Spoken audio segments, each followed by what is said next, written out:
vairohwa. Ndichikurememba vamwe baba vakarohwa ndakatarisa ndaive ndiri kumhiri zvekuti ura hwangu hwakaenda mudenga.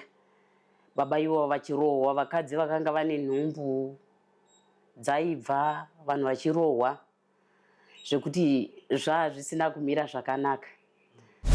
Mai imi torai mwanao, imi mai imi torai mwanao, imi mai imi torai mwanao, hazvinei kuti ndewako, hazvinei kuti ndewani, torai mwanao, imi torai mwanao, imi torai mwanao, isinei kusaziva nokuti ndasala mbouya.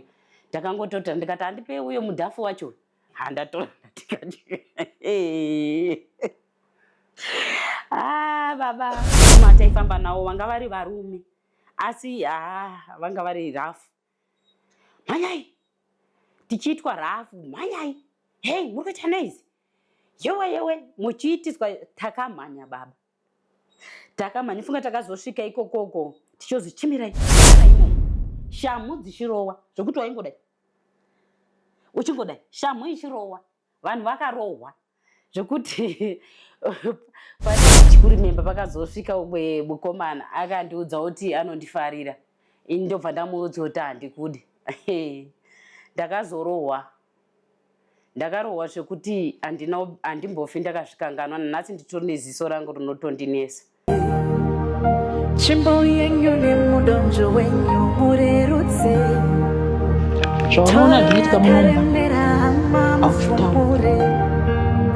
chese chine miko yakaipa chishaye simba.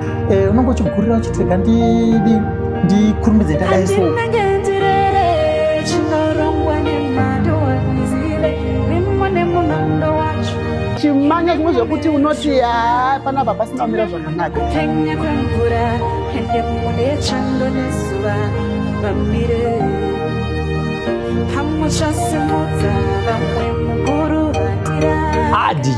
vatira tichifamba nemuzirodi zvikanzi saka tofanira kubuda kuno kudhorini.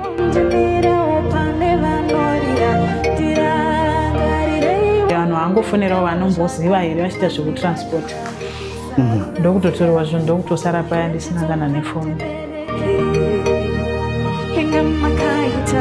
Zita tumusani mulambo mafanise tisingapedzi nguva katipindei episode yanhasi. Saka ndangoti ndikuende Johannesburg netsoka ana mai ndobva vanga vari pavaitesa musika ndobva vato izvirwa tsitsi ndobva vanditengera 2 liter cold.